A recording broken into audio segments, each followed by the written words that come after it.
Hello, everybody. Okay, so today we will be diving into different ways that gratitude can improve our physical and our mental health. I'm so excited about today's topic as one of my own personal experience with thankfulness changed my entire trajectory of my life forever. And I want to ask all of you, when was the last time that you were truly grateful? Is this something that you struggle with? Let's talk about it.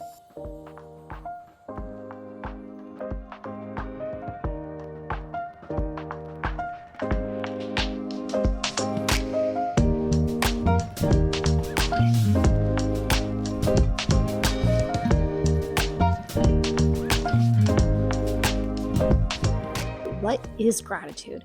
Gratitude is simply the feeling of thankfulness. Simple, right? It's that really warm sense of appreciation that we get when we recognize the good in our lives. Whether it's a kind gesture from a friend, a peaceful moment in nature, that's my favorite, or acknowledging that we have a roof over our heads. And I had to do that as well. But here's something interesting. Psychologists break gratitude into two different types. They break it down into state and trait. It's kind of fun, right? I didn't know this. I was doing research on this and it's fascinating. Okay, so state gratitude is what most of us experience in the moment. So, for example, if someone holds the door open for you or gives you a compliment and you feel that quick burst of appreciation, that is called a state gratitude. It's very short term and it's tied to a specific experience. Kind of cool, right? But then a trait gratitude is more like a personality trait. It's a deeper, more consistent way of seeing the world. People who score high in their trait gratitude tend to notice the positives around them more regularly and not just when something obvious happens. They naturally focus on what they have rather on what they lack, and more often than not. So it's kind of a cool dynamic there. And it's good to have both, obviously, if you can imagine. All right, so why does all this matter? Because while those small moments of gratitude can lift our mood temporarily, cultivating a trait gratitude, this is a habit of being grateful, can actually lead us to bigger improvements in our mental and physical health overall. So this is our direction, right, guys? So being thankful is a huge key to this. So if you haven't heard my podcast on habits, because this is definitely a habit that you want to have and incorporate and replace bad, negative, grumpy attitudes with, I have the link for that in the show notes, so check that out if you haven't heard it yet. All right, so gratitude can be expressed in many different ways, right? So we can do journaling, we can say thank you more often, and my favorite, mindfulness. When we see things in a more grateful way, we usually notice it again and in the same manner because it's building our habit, right? So Robert Emmons, who is one of the leading gratitude researchers, says, people who regularly practice gratitude by taking time to notice and reflect upon the things that they're thankful for experience more positive emotions, feel more alive, sleep better, express more compassion and kindness, and even have I'm trying to read because it's a quote, and even have stronger immune systems. Whoa. Isn't that cool? And he's a researcher in this, having a stronger immune system. I don't know about you guys, but I'm all about making sure I have the best immunity ever, right? Okay, so let's talk about the mental health benefits. So here's a list of the top 3. So it reduces stress and anxiety, increases happiness and our life satisfaction. It enhances resilience and optimism, not optimization. I was reading my notes. I'm having fun with this. I'm in a very grateful attitude right now. As you can probably hear, I'm smiling as I'm talking about this. And we'll talk about my story here in a second. But to do a little bit of facts. No, I'm saying it too fast. You guys are getting all my bloopers because I don't edit purposely for this. Getting all of it. So the fact search is, in 2020, researchers published a major review in the Journal of Psychosomatic Research. They looked at 19 clinical trials on gratitude practices like journaling, writing letters, simple reflection, and what they were thankful for. They found that people who practiced gratitude regularly reported better sleep, had lower stress, and even showed improvements in physical health conditions like asthma, which is crazy, right? Asthma, but it's part of our breathing. It's part of slowing down. And it also improved their blood sugar levels. Isn't that interesting? Like, that's so crazy, right? Like, what? And it also, there were signs of lower blood pressure and healthier eating habits. Whoa. So we're going to do a podcast later on eating healthy. But isn't it interesting that being thankful, we kind of naturally have this healthier eating habits like ingrained in us? Do you think that's by coincidence? Let me know your thoughts on that because it's very interesting. But to me, it makes sense because when we're like eating garbage, or we're eating unhealthy foods, when we're just consuming all this junk, it's very selfish. I want to feel good. I want to, hit that dopamine. It's all about me.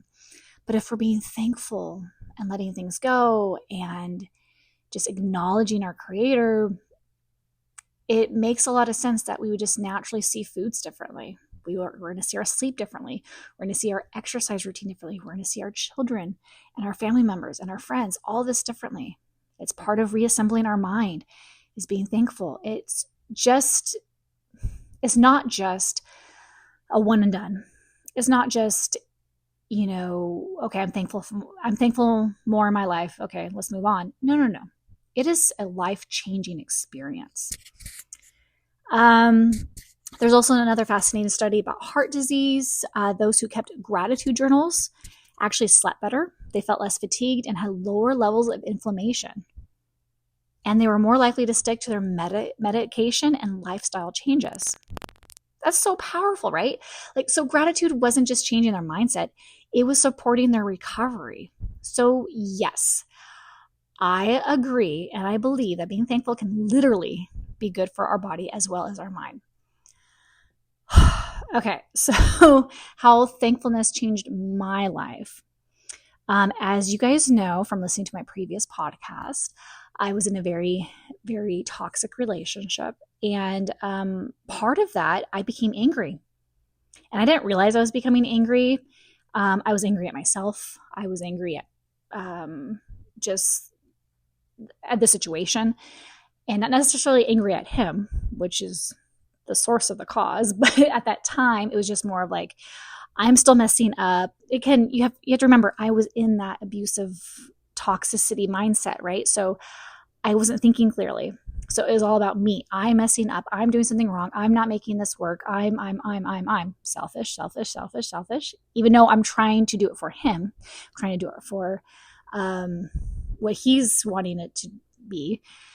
It wasn't working, obviously, because it's a broken down system. So it makes sense now. But at that time, it was just this hamster wheel. And I remember one night, I'm walking to the trash, and where we lived at that time was absolutely horrid. But thank God we actually lived on a hill. And we had this big, giant, beautiful, naked tree. It never had any leaves and never produced any fruit, which makes sense because it's a dead tree. But it was so big and it was so intricate that I always saw it as something beautiful. And past that, if you kept looking up, it was the night sky and there was millions of stars and the moon. And because we're on a hill and where we lived, there was less city living. It was definitely in the city, but just not a lot of people. It was a very small, nobody wanted to live there. And if you guys knew where, you would understand why. So there wasn't a lot of people, but because there wasn't a lot of people, there wasn't a lot of light pollution. And so that allowed me to see this beautiful sky. And for the first time, oh, thank you, God. I felt this overwhelming thankfulness.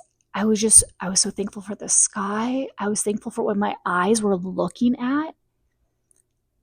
And it was so overpowering. And I just really slowly took my time to get into the trash can. And I just kept saying, thank you, thank you, thank you. And I was thanking God. And I was really thanking him. And I put it into words later because this did become a habit where I would be taking out the trash every night. And I would just really take my time that seemed reasonable because I didn't want him looking for me. And I would just take my time and I would be out there and I would start thinking about like, wow, thank you that in this moment, nothing is happening. In this moment, I'm able to look at this instead of other things. In this moment, I'm experiencing peace. So instead of focusing on my circumstances, because I was just I hated my life so much back then and everything that was being done. So I had moments like small, like they were micro moments. They were minutes, not even past the 10-minute mark, right? They were less than 10 minutes, if at all. And I had a newborn too. So you guys can all imagine like my minutes really mattered. And so it only really took comfortably, I want to say about 3 minutes to get to the trash can and back, where I could probably, without him looking for me, 3 minutes a night is where I started, guys. 3 minutes every single night, looking at the sky and being thankful for that moment. Dreading, I wasn't trying to think about it, but I was dreading going back into the house. But for those 3 minutes, it was just me and God and the sky and nothing else. And it was the most amazing, beautiful, serene, peaceful. And it really helped me to let go of my anger and other things. And I started trying to be, it started a trajectory of trying to be more thankful and finding things to be thankful for, even in the chaos and the crazy and all that. And believe it or not, even in the worst moment of my relationship, the consistency of what was the worst thing that ever happened to me that nobody really understands. I'm sure it's happened to other people, but I cannot discuss it on this podcast because I'm trying to keep it very G to PG rated. And I don't want to trigger anybody. But even in the worst moments, it took a long time. I was like, how am I supposed to be grateful? Because I had to find a way to be grateful in that moment, right? Because everything else I was able to figure it out. It took time. It took practice. It was not overnight. This was months of doing and failing and trying and doing it again. But I really wanted to tackle it. It became a challenge. And because it was a challenge, it became fun, right? Okay, so in that moment, while it was happening, what could I be grateful for? And you want to know what it was? In that moment, he's being truthful. He's telling me what he's thinking about. He's telling me what he's imagining in his head. He's telling me what he wants. Even though it is not okay with God, it is disgusting, it is evil, it is completely defiling. That's as far as I'm going to go. But he was being truthful. So if I can find how to be thankful in the worst case scenario, you can too. And there's other examples I'm going to give here too, which is incredible. But let's keep going. So, okay. So that was my mental health benefit, right? So let's talk about the physical health benefits. Better sleep. I necessarily don't know if I slept better or not. I don't want to say one way or another. But there is scientific proof of better sleep, especially if those who did a gratitude journal before bed. I couldn't because then I would be afraid of him finding it. So I had to be grateful just internally. And maybe that would have helped if I could write it down somehow. I have written it since then, and that has helped my sleep. So there you go. But it lowers blood pressure. It improves heart health. We talked about that earlier. Strengthens our immune system. We talked about that earlier. And it gives us more motivation to exercise and eat well. I love this one. We talked about that, which is phenomenal. So it just kind of recaps everything we talked about. All right, so if this wasn't enough, let's talk about the social and relational benefits. Okay, so we're removing myself from that drama and we're putting ourselves into like normal circumstances and where you're mostly likely in not in an abusive relationship, just with normal people, your coworkers, your friends, your family, your kids, your family. I always said family. I was thinking of family of your extended family versus your day-to-day family. That's what I meant. All right. So being grateful, we can build stronger relationships within our circles, right? So just saying thank you more, it increases trust and connection, right? So it also enhances empathy and reduces aggression towards other people. Isn't it amazing? Just by saying thank you and being grateful for any little thing. Now, don't go overboard and don't be like over dramatic about it, but being honest with our thank yous can go a long way. So it makes us more likable. It improves our consistent social cultures, like in our workplace or our school. And if you're like me at all, someone who's appreciative is more attractive to be around, right? Like, tell me I'm lying, if right? Like, I'm just saying. So leave the comments if you guys agree with that, because I am constantly seeking to surround myself with people who are like-minded, and a huge part of that is people who are grateful and positive. Because I'm a very positive person and I'm a very grateful person. I am working on complaining though, which is really weird. I'm such a grateful person, but I still find myself complaining. And I don't think it's necessarily that I'm ungrateful for the things I'm complaining about. It's more of like, for me, I see a challenge and I don't like where it's at right now. So I want to keep picking at it and keep picking at it and keep picking at it until it can like break through it. So to me, it doesn't sound like complaining. It sounds like, okay, there is this barrier and I don't like it. And here's all the things why it needs to come down. But when other people are listening to me talk about that barrier, it comes across as complaining. Right? So we'll kind of discuss all that in a different episode, but just letting you know, like, it's amazing how we can perceive things that others perceive differently, right? All right, so how do we do this with being grateful? 1 Thessalonians 5:18 says, "Give thanks in all circumstance, for this is the will of God in Christ Jesus for you." It's for us. It's for us. I love it. God does so many things for us. He is so abundant and overflowing that he does things for us. And he's like, hey, being grateful is good for you, right? Have we not talked about all that? All right. So here are some simple practices to practice and build our gratitude. And if you need to replace a bad habit of being ungrateful, miserable, or negative all the time, okay, so remember, we can't erase those, but we can replace those. And if we're going to replace these good habits of being thankful, let's start there, right? So again, check out those show notes in the episode about habits. All right, so we talked about keeping a gratitude journal. I have started doing this after the relationship, and I love it. And there's other things too. It's not just being grateful. It's other thoughts and struggles and whatever it may be. But it definitely helps. And we talked about that in I think we talked about that in another episode, but you guys might not have heard that one yet, so I'm going to keep that to myself. But it's coming. Okay, so saying thank you more often, reflecting during our quiet time. Now, our quiet time can vary because you're like, hey, I'm not organized. I don't have time to be thankful. Are you in the car? At all?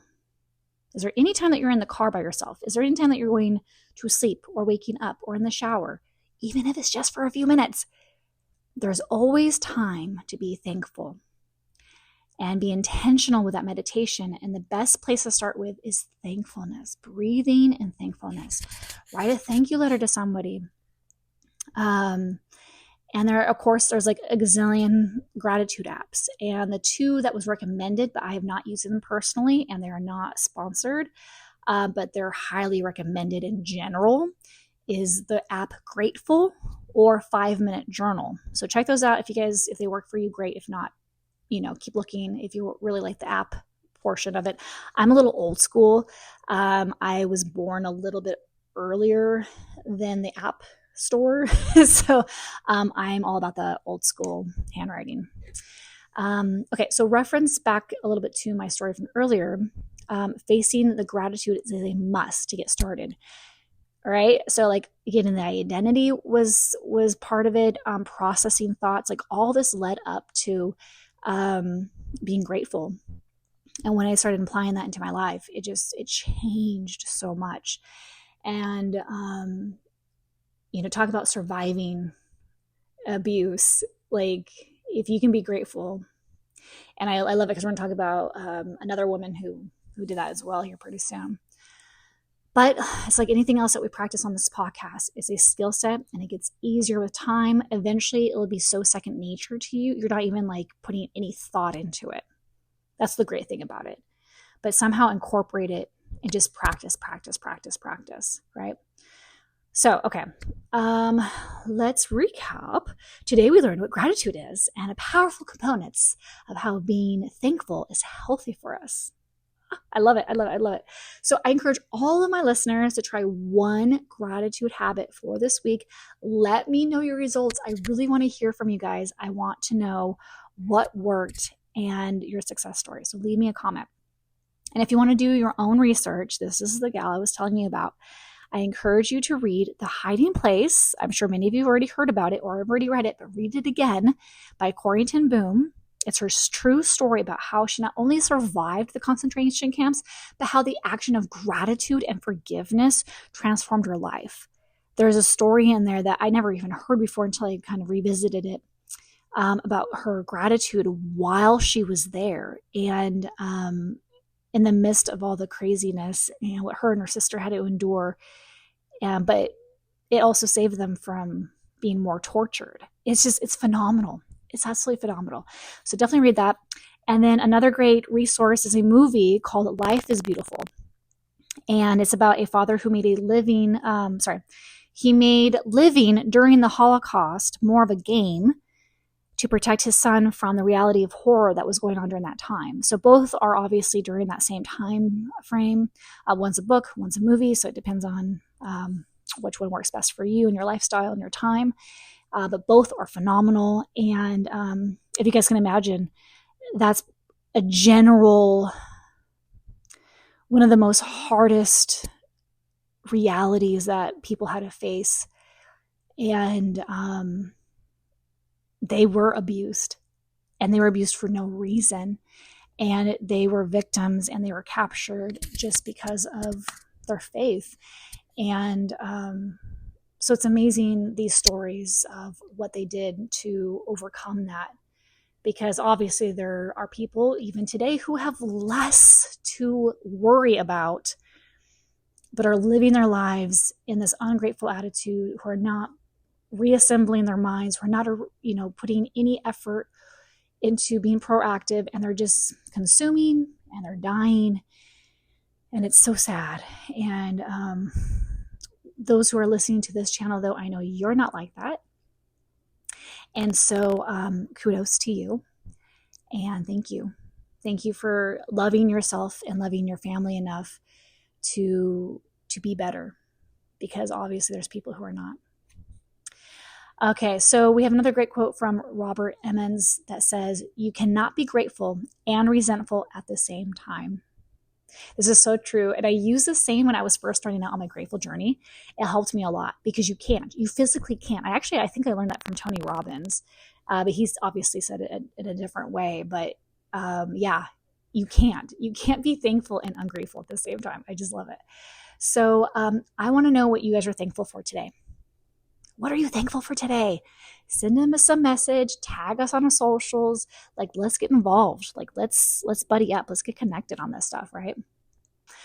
And so to continue on our topic of being grateful, though, I'm so honored and I'm so grateful for all of you. And I'm intentionally thanking all of you who listen, who share, who interact in any way with me on this podcast. I really appreciate it. This is not an easy journey, but like everything else, if it's worth doing, it doesn't matter if it's easy or not, right? If you'd like to stay connected, which I would love, make sure you follow me on the links below. We have a community group over on Facebook. I would love to see you guys over on there. I also have an Instagram, and I share fun things over there from time to time. The best place to connect with me, though, is during my one-on-one coaching. We dive into your personal situation to reassemble your situation. Whoa. And that's a lot of situations going on there. But yeah, that's what it is, right? And so lastly, check out our free identity assessment. It's the best homework you'll ever give yourself, and you will thank yourself for it. So that's why I put the plug in for that. All these links are in the show notes. I love you guys. Continuous prayers for all of you. Take care.